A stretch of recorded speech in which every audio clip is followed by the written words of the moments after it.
Hello dear student, this is Deepak and welcome to a Gradian Learn Hub. तो आज की video में हम लोग देखेंगे आपकी क्लास 9 का साइंस का chapter number first matter in our surrounding का रैपिड रिवीजन।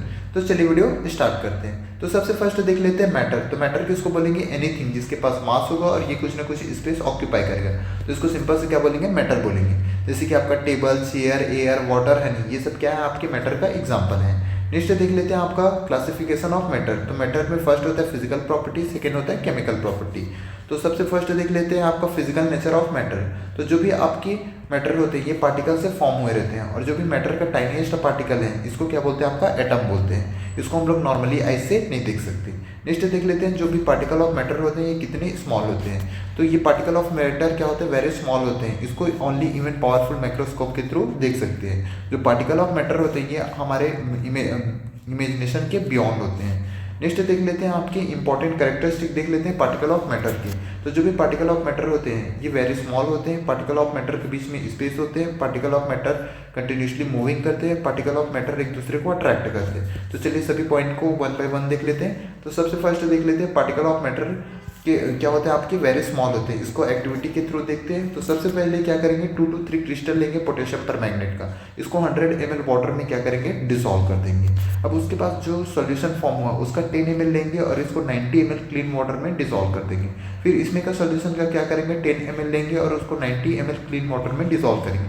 इस प्रोसेस को क्या करना है? 5 to 8 टाइम रिपीट करना है। तो इससे हम लोग क्या ऑब्जर्व करेंगे?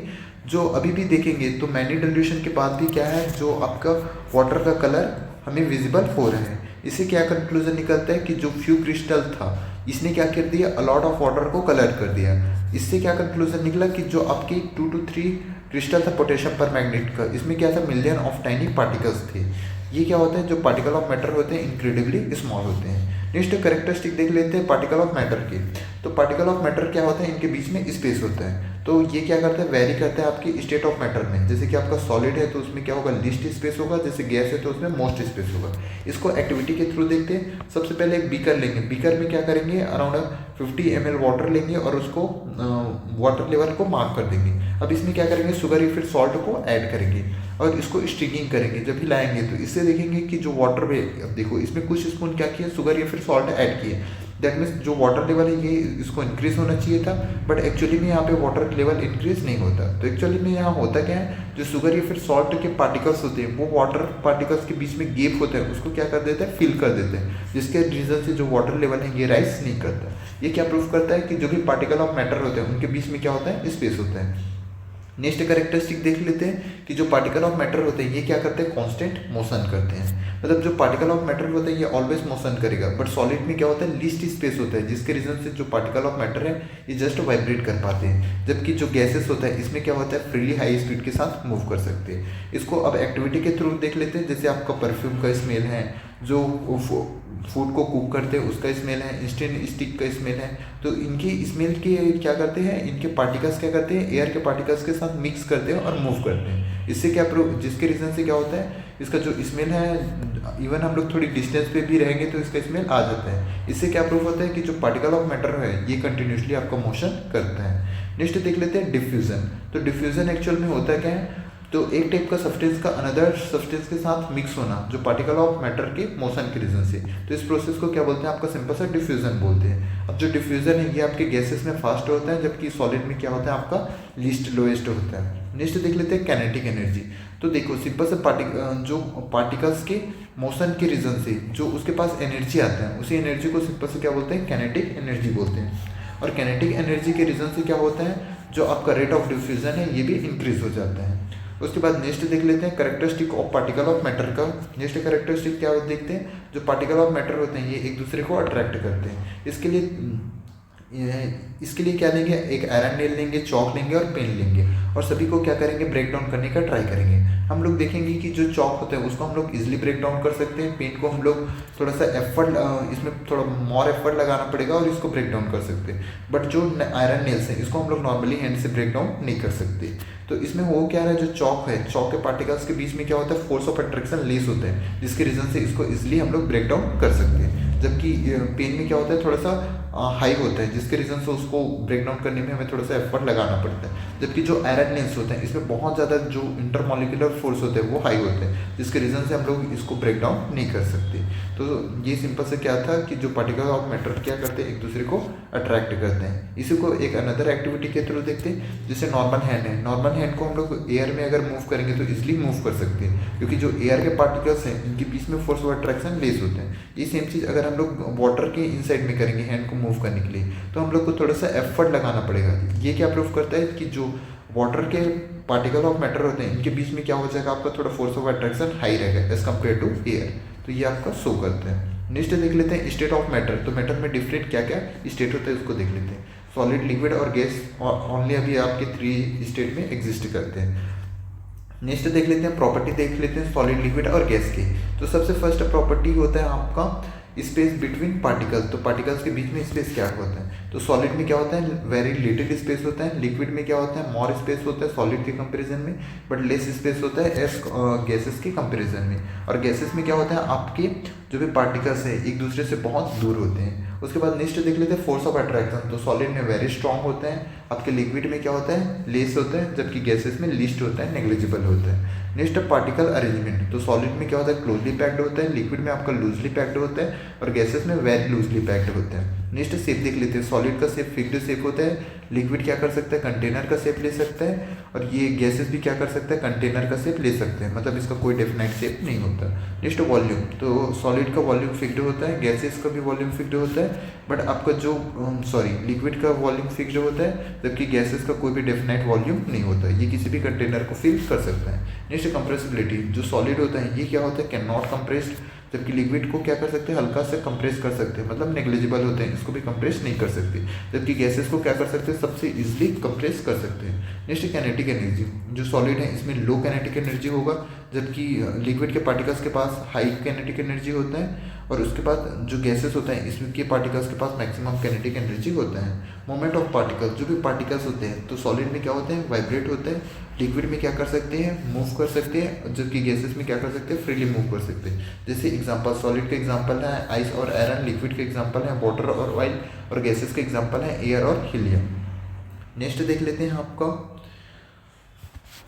कि जो भी पार्टिकल ऑफ मैटर होते हैं, तो सॉलिड में क्या था, क्लोजली पैक्ड था, लिक्विड में आपका लूजली पैक्ड था, गैसेस में आपका वेरी लूजली पैक्ड होते हैं। नेक्स्ट जो गैसेस का प्रॉपर्टी देख लेते हैं कि इसके पार्टिकल्स क्या होते हैं, अपार्ट फ्रॉम ईच अदर होते हैं, इनके बीच में फोर्स ऑफ अट्रैक्शन क्या होता है, आपका लेस होता है, नेग्लिजिबल होते हैं, डिफ्यूजन रेट इसमें हाई होता है, इसके जो पार्टिकल्स होते हैं इनके पास मैक्सिमम कैनेटिक एनर्जी होता है, इनका क्या होता है, कोई डेफिनेट शेप या फिर डेफिनेट वॉल्यूम नहीं होता। ये क्या होता है, आपका कंप्रेस्ड कर सकते हैं इजिली के लिए, इसीलिए ये जो गैसेस सिलेंडर होते हैं इसमें क्या कर सकते हैं, हाईली कंप्रेस करके गैस को रख सकते हैं। नेक्स्ट कुछ इंपॉर्टेंट क्वेश्चन देख लेते हैं कि जो रबर बैंड होता है उसको क्या कर सकते हैं हम लोग, स्ट्रेच करके उसका शेप चेंज कर सकते हैं। तो क्या ये सॉलिड है, तो हाँ, ये जो रबर बैंड होता है ये भी क्या होता है, सॉलिड होता है। इसके पास स्पेशल प्रॉपर्टी होती है जिसको बोलते हैं इलास्टिसिटी बोलते हैं। तो जैसे फोर्स अप्लाई किए अपना शेप चेंज कर लेते हैं, जैसे लेकिन फोर्स को रिमूव करते हैं तो ये अपना एग्जैक्ट शेप में फिर से अगेन आ जाता है। इसी टाइप से नेक्स्ट क्वेश्चन है आपका, जो शुगर या फिर सॉल्ट होता है इसको जब हम लोग जार में रखते हैं तो ये जार का शेप ले लेते हैं। तो ये क्या सॉलिड है, हाँ, ये जार का शेप ले लेते हैं, बट अगर इच क्रिस्टल को देखेंगे शुगर या फिर सॉल्ट की, तो इसका शेप क्या होता है, फिक्स्ड होता है। इसके रीजन से ये भी क्या होगा, आपका सॉलिड होगा। अब नेक्स्ट क्या बोलते हैं, स्पंज के बारे में आप क्या बोलोगे कि क्योंकि इसको क्या कर सकते हैं हम लोग, कंप्रेस कर सकते हैं। तो इसमें स्पंज में क्या होते हैं, टाइनी होल्स होते हैं जो एयर को ट्रैप करके रखे रहते हैं, जिसके रीजन से उसको कंप्रेस करते हैं तो स्पंज कंप्रेस हो जाता है। फिर भी ये क्या होता है, आपका सिंपल सा स्पंज भी आपको सॉलिड होता है। नेक्स्ट कुछ इंपॉर्टेंट यूनिट्स देख लेते हैं। जब केल्विन को क्या करते हैं, जब सेल्सियस को केल्विन में कन्वर्ट करना होता है तो हम लोग क्या करेंगे, सेल्सियस में 273 ऐड करते हैं, जबकि केल्विन को अगर सेल्सियस में कन्वर्ट करना है तो केल्विन से 273 सब्ट्रैक्ट करते हैं। नेक्स्ट देख लेते हैं, can matter change it state, मतलब जो भी मैटर होते हैं क्या अपना स्टेट चेंज कर सकते हैं। तो हाँ, टेम्परेचर इंक्रीज करने से जो भी मैटर है ये अपना स्टेट को क्या कर सकते हैं, चेंज कर सकते हैं। तो नेक्स्ट देख लेते हैं आपका इफेक्ट ऑफ टेम्परेचर। तो टेम्परेचर अगर इंक्रीज करेंगे तो इससे क्या हो जाएगा, जो भी पार्टिकल है उनके पास कैनेटिक एनर्जी आ जाएगा, और कैनेटिक एनर्जी आ जाएगा तो इसके रीजन से क्या हो जाएगा, जो फोर्स ऑफ अट्रैक्शन है इसको ये ब्रेक डाउन कर देगा, जिसके रीजन से जो सॉलिड है ये किस में कन्वर्ट हो जाते हैं, लिक्विड में कन्वर्ट हो जाते हैं, और लिक्विड है ये किस में कन्वर्ट हो जाते हैं, आपका गैसेस में कन्वर्ट हो जाते हैं। नेक्स्ट होता है मेल्टिंग पॉइंट। तो मेल्टिंग पॉइंट किसको बोलते हैं, मिनिमम टेम्परेचर जिसमें आपका सॉलिड आपके लिक्विड में कन्वर्ट हो जाते हैं, तो इसको सिंपल से क्या बोलते हैं, आपका मेल्टिंग पॉइंट बोलते हैं। नेक्स्ट देख लेते हैं कि स्टेट कैसे चेंज होता है, इसको देख लेते हैं। तो सिंपल से जो भी सॉलिड है उसको जब हीट करते हैं तो ये लिक्विड में कन्वर्ट हो जाता है, लिक्विड को जब हीट करते हैं तो ये गैसेस में कन्वर्ट हो जाते हैं, और गैसेस को जब कूल डाउन करते हैं तो ये लिक्विड में कन्वर्ट होता है, और लिक्विड को जब कूल डाउन करते हैं तो ये आपके सॉलिड स्टेट में कन्वर्ट हो जाता है।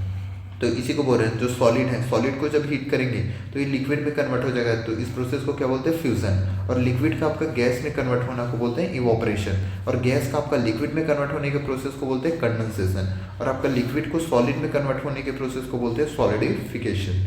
नेक्स्ट देख लेते हैं, ये आपका सिंपल सा फ्यूजन, ऐसा प्रोसेस जिसमें सॉलिड क्या हो जाता है, चेंज हो जाता है लिक्विड में, तो उसको सिंपल से क्या बोलते हैं, फ्यूजन बोलते हैं। अब जब टेम्परेचर जब स्टेट को चेंज करते हैं तो टेम्परेचर क्या होता है, कांस्टेंट होता है। तो इसी जो कांस्टेंट होता है इसका एक्स्ट्रा जो हीट को एब्जॉर्ब किया रहता है जो भी सब्सटेंस, इसको क्या बोलते हैं, आपका लेटेंट हीट बोलते हैं। उसके बाद नेक्स्ट बोलते हैं लेटेंट हीट ऑफ फ्यूजन।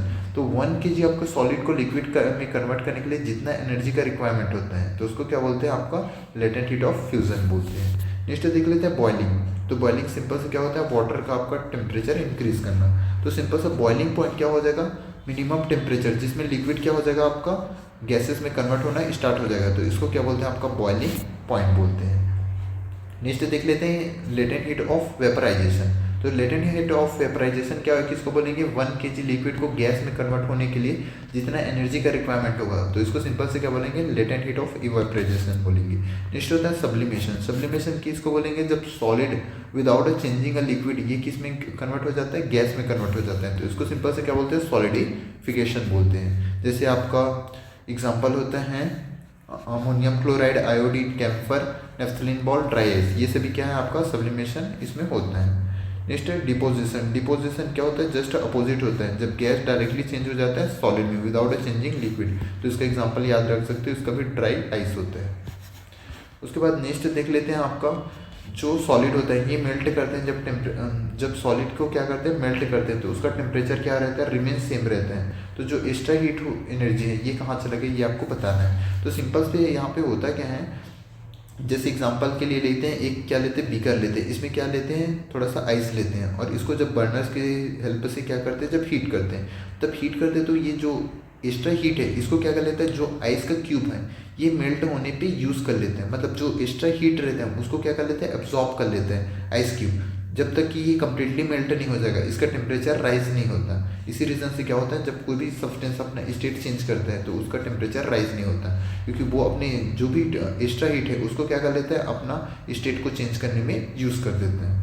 उसके बाद नेक्स्ट देख लेते हैं वेपराइजेशन। तो वेपराइजेशन किसको बोलेंगे, ऐसा फिनोमिना जिसमें लिक्विड आपके वेपर में कन्वर्ट हो जाता है किसी भी टेम्परेचर में बिलो अ बॉइलिंग पॉइंट, तो इसको सिंपल से क्या बोलते हैं, वेपराइजेशन बोलते हैं। जैसे कि आपका जो लेक्स होते हैं, पॉन्ड होते हैं, इसके जो लिक्विड पार्टिकल्स होते हैं वो क्या करते हैं, सराउंडिंग से एनर्जी को गेन करते हैं और ये आपके लिक्विड में कन्वर्ट हो जाते हैं। नेक्स्ट देख लेते हैं आपका फैक्टर अफेक्टिंग इवोपरेशन। तो इवोपरेशन को कौन कौन से फैक्टर इफेक्ट करते हैं उसको देख लेते हैं। फर्स्ट होता है आपका टेम्परेचर। तो इवोपरेशन इंक्रीज हो जाएगा जब टेम्परेचर क्या हो जाएगा, इंक्रीज होगा। तो नेक्स्ट है सरफेस एरिया। जब सरफेस एरिया को इंक्रीज करेंगे तो रेट ऑफ इवोपरेशन भी इंक्रीज हो जाएगा। नेक्स्ट है ह्यूमिडिटी। तो जैसे ही क्या होगा, ह्यूमिडिटी डिक्रीज होगा, आपका रेट ऑफ इवोपरेशन इंक्रीज हो जाएगा। नेक्स्ट है विंड स्पीड। तो विंड स्पीड को क्या करेंगे, जब इंक्रीज होगा तो रेट ऑफ इवोपरेशन भी इंक्रीज हो जाएगा। तो नेक्स्ट देख लेते हैं आपका इवोपरेशन एंड बॉइलिंग में डिफरेंस देख लेते हैं। तो इवोपरेशन क्या होता है, ये आपका can take place in all temperature. ये इवोपरेशन किसी भी टेम्परेचर में होता है, जबकि बॉइलिंग के लिए क्या होता है, एक स्पेसिफिक टेम्परेचर का नीड होता है। इसमें क्या होता है, ये आपका slow and a gradually process होता है, जबकि बॉइलिंग क्या होता है, आपका रैपिडली प्रोसेस होता है। ये take place only surface of liquid. तो इवोपरेशन क्या होता है, जो वाटर के अपर वाले सरफेस होते हैं बस यहीं पे होता है, जबकि बॉइलिंग में क्या होता है, कम्प्लीटली वाटर में होता है। उसके बाद इसकी कॉज से क्या होता है, कूलिंग होता है, जबकि बॉइलिंग के कॉज से कोई भी कूलिंग प्रोड्यूस नहीं होता। तो ये फाइनली क्या था, इस चैप्टर का रैपिड रिवीजन था। अगर ये चैप्टर आपको पसंद आया होगा तो वीडियो को लाइक करें और इसी टाइप्स के और वीडियो देखने के लिए चैनल को सब्सक्राइब कर लें। So thank you for watching.